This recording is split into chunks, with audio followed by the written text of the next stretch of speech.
We'll start, or what is the trial? Start. Hari Om. Let's start with the prayer. Om Sahana Bhavatu Sahanau Bhunaktu Saha Viryam Karavavahai Tejasvinavadhitamastu Mavid Vishavahai. Om Shanti Shanti Shanti. Chinmayam Vyapiyat Sarvam Trailokyam Sacharacharam Tatpadam Darsitam Yena Tasmai Sri Gurave Namaha. Sri Gurubhyo Namaha. Hari Om. Last class we were discussing about adhyasa, and we discussed elaborately how the perceptual knowledge takes place, and that's very important for a future understanding also about Vedanta. What we really see when we say there is an object, we really do not see the object per se, but we only gather the information through our senses, the attributes of the object. So eyes can only see colors and forms, ears can only hear, and tongue can only taste, and the skin can only have sense of touch, and nose can only smell. These are attributes of the object, but not the object per se. But we have an inference that there cannot be an object, there cannot be attributes without an object, without having a locus for the attributes. Therefore, that there is an object with these attributes is assumed or inferred based on the attributes that we see. So one object is differentiated from the other object because their attributes are different. Now, we also mentioned it's not that we directly perceive the attributes because the attributes belong to the object and the attributes are in here with the object. And what we see is only reflection of those attributes as measured by our senses, depending upon the capacity of our senses and also depending upon the conducive environment for the senses to operate.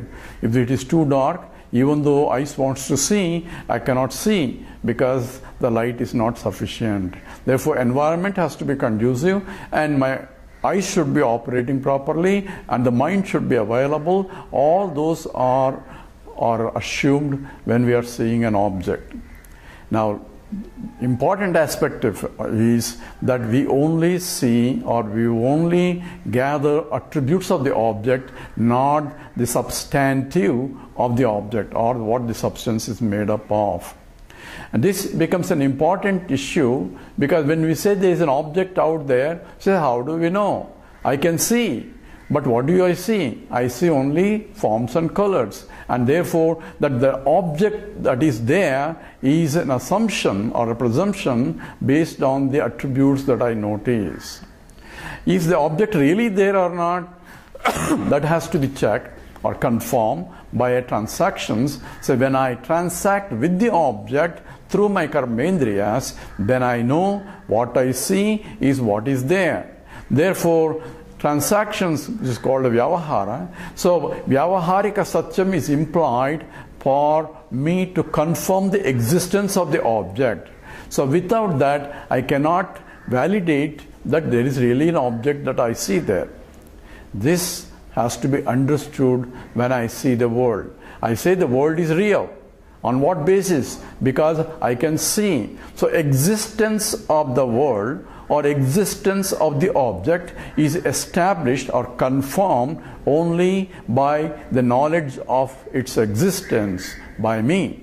That means a conscious entity is required to establish the existence of the world or existence of any object. It's not that I am creating an object and then perceiving it. It's not, the object is not my creation. Object is created by the Lord. So therefore, it is an Ishvara Srishti, but for me to be there, a jiva has to be there, a conscious entity has to be there to recognize the presence of or the existence of the object out there. Otherwise, the existence of the object is not established as it is true. It may be there, it may not be there. It is an indeterminate problem from the point of a jiva. Now, we discussed about the errors in perception. The errors can occur when I do not recognize the attributes correctly, or when I do not gather the attributes correctly, or when the attributes that I gather through my senses are not true representative or complete representative of the object. And we give a simple example. When I am walking in a semi-dark alley in the garden, and suddenly I stepped on something, but light is not sufficient for me to gather complete attributes of the object that I stepped on.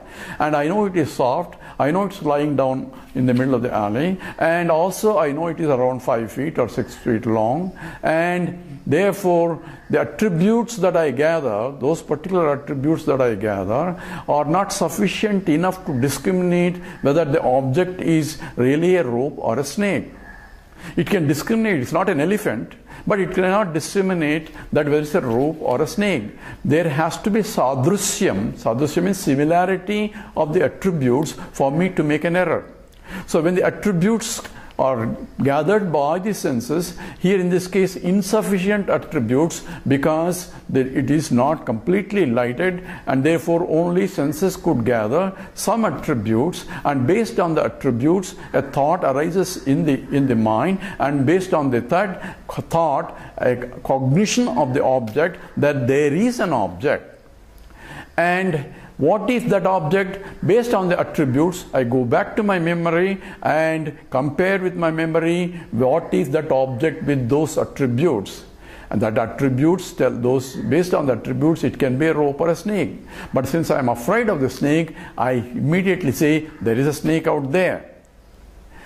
Because for me, based on those attributes, that I have concluded it is a snake. Now, whether it is a snake or a rope, I will not know, because the attributes that I have gathered are not sufficient to discriminate that it is a rope or a snake. Another person who has a better vision could say that it is a rope. And that is his knowledge. My knowledge is it is a snake. So this knowledge can remain as a true knowledge as far as I am concerned, and I can live through whole my life with that wrong knowledge. Only wrong in the sense that from the point of other people it is actually a rope, but from my point it is only a snake. So that false knowledge can remain with me as real knowledge. So false knowledge is called Brahma, and the real knowledge is always called Prama. So Prama and Brahma, these are the two things that we should be familiar with. And in both cases, what is there? A pramata is required, a knower is involved, and an object known is there. Only the pramana is not clear, complete enough to give me correct knowledge in the case of Brahma. So how do I know it is really a rope or a snake? I need a further inquiry. Tad jnana vicharastam. You have to do jignasa. You have to inquire into the nature of that object.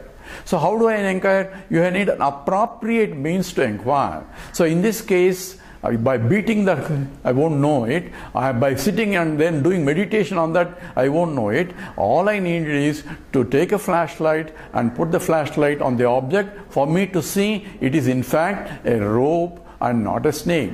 So there is another means of knowledge is required, another pramana is required to confirm or to decide whether it is this object or that object. What's the reality behind the observation? And once I see that yes, it is indeed rope, what happened to the snake? Snake that was created by my mind, that my mind says it is a snake, but it's not. Snake is not in my mind. For me, snake is out there. So out there is also a concept in my mind. And when I say the snake is out there, and now when I know that now it is rope, the previous conception of that, the concept that it is a snake disappears because the snake is Jiva Srishti, not a Ishvara Srishti. This particular snake is Jiva Srishti. There is another snake which is real snake, and because of that only I know what snake looks like, and because of that only I have a memory of how snake is, and based on that only I am able to recognize that it is a snake. So we should have all these aspects crystal clear when we say there is a Prama or a Brahma. Now, Shankaracharya starts the Brahma Sutra Bhashya with Adhyasa Bhashya. This is a very beautiful introduction to the Bhashya of Shankara, and there he discusses this error of superimposition. Adhyasa means superimposed error. Here I am superimposing the snake where the rope is. So it is not really a snake, but the superimposed snake is not on top of rope, it is where the rope is. Therefore, this adhyasa arises because of incomplete knowledge. Now, let's analyze this problem now. What exactly means adhyasa? Adhyasa involves, as per Shankara defines, it is satyanuta mithuni karanam adhyasam. Means it is a mixture of the sat and asat. That means it is a mixture of the real and unreal. So what's real and unreal here? So when I am walking in the alley, suddenly I stepped on it and I know there is an object. So my knowledge is there is, and then the next is a conclusion. There is, based on the attributes, there is a snake. So you have two components in this. There is part and snake part. Now, when I have clear knowledge afterwards through inquiry, by putting a floodlight and seeing that it is rope, now the knowledge changes. There is instead of a snake, it's a rope. So now we have two components. There is part remains the same because there is an object is still there. That is the truth. That has not changed. What changed is only the attribute that we have, the name that we gave it is, we thought it is a snake. Now there is a snake is changed into there is a rope. So there is a satyam part, there is part, and there is a asatyam part, the snake part. So adhyasa, the error is a mixture of one, the satyam part, there is part, and asatyam part, that snake. So together, mixing these together, there is a snake. So two things are mixed together, but it is only one object there. It's only a snake. So it is a superimposition of attributes of the snake onto the rope. The truth is rope. But we are superimposing the attributes of the snake onto the rope. Why it is we have superimposed? And see, even I may feel that snake has bitten me, and then I am having a pain and all those things also. Even though other people say there is not really snake, from me the effects of my conceptions is being felt. It can be a blood pressure, it can be the high blood pressure, all those, and I am running away from that scene. All those secondary effects because of this adhyasa are real indeed as far as I am concerned. They are objectified. Even other people also can measure my blood pressure. His blood pressure has gone up. So this is not my imagination, it is an imagination of the response of the body for my misconception. The snake is in my mind, but the effects are now being felt even physically also. So this is what is called adhyasa. So recapitulating, adhyasa is an error of superimposing. I am superimposing what is not there as it is there and taking that as a real, and then suffering the consequence of my misconceptions because of the blood pressure and all that. So all that are involved is a part of adhyasa. And what is to be done is, I had to use proper means of inquiry to differentiate what is truth and what is untruth. So that viveka is required, and for that viveka to operate, I need a pramana.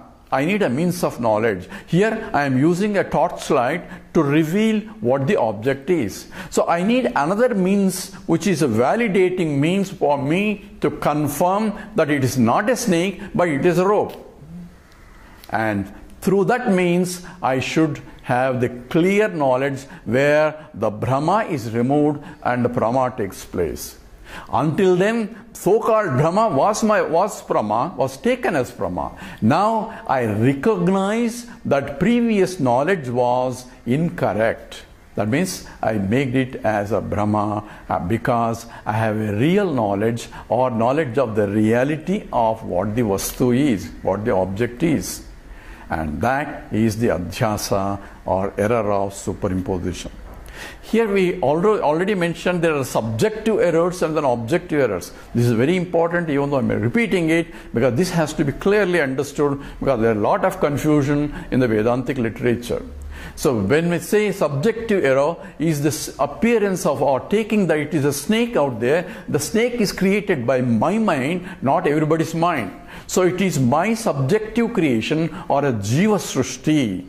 And that is what is called pratibhasika satyam. Because these subjective errors can be completely eliminated once I have a knowledge that it is in what is the truth. So when I learn that it is a rope, there is no more snake any time. I will never not be seeing the snake there where the rope was, and I always see rope as a rope there. So that Brahma will not come back again. Whereas because this snake is created by my own mind, based on the partial attributes that I have gathered through my senses. Whereas there are the objective errors, and there are so many objective errors that we can point out. One is that we mentioned is the mirage water. There is sunrise and sunset, and Shastra says sun never rises and sets, and bending up a pencil if you put a half pencil in a water, or so many other adhyasas, the silver in the shell and so on. These are objective errors because everybody sees like that.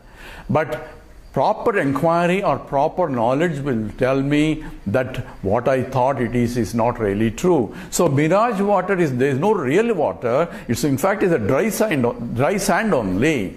That once I have the knowledge, because this is created by Ishvara, even though I have a knowledge that it is false, the false still remain as false, but my perception will be still there, seeing as a mirage water, but I still now I have a knowledge that water is not real.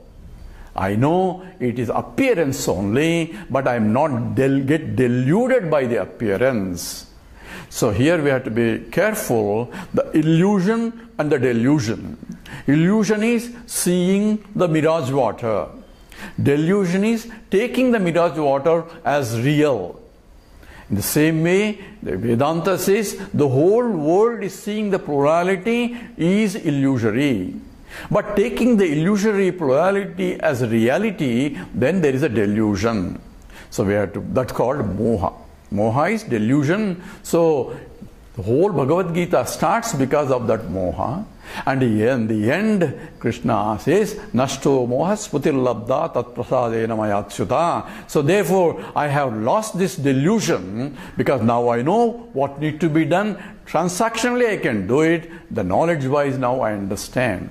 So this is exactly what a jnani will have. Jnani will understand, and in the process of jnanam, he eliminates all those subjective errors. Those jiva srushti, the errors are all those worries and anxieties and all that are caused by the jiva srushti.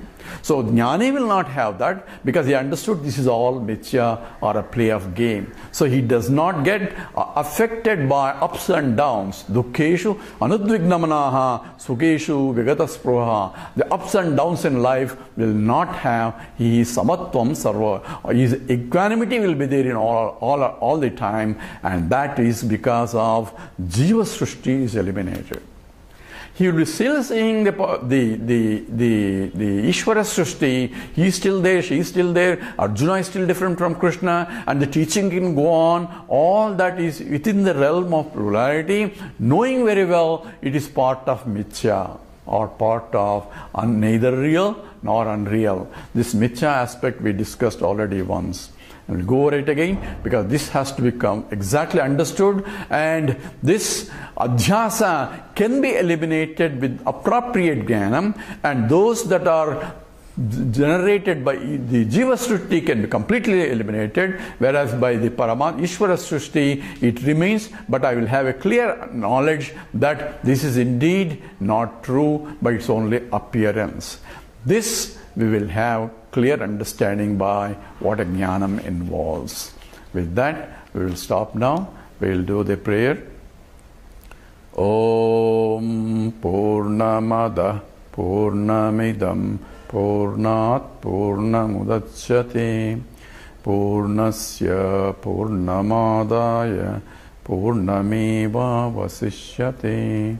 Om Shanti Shanti Shanti. Harihi Om. Sri Gurubhyo Namaha. Harihi Om.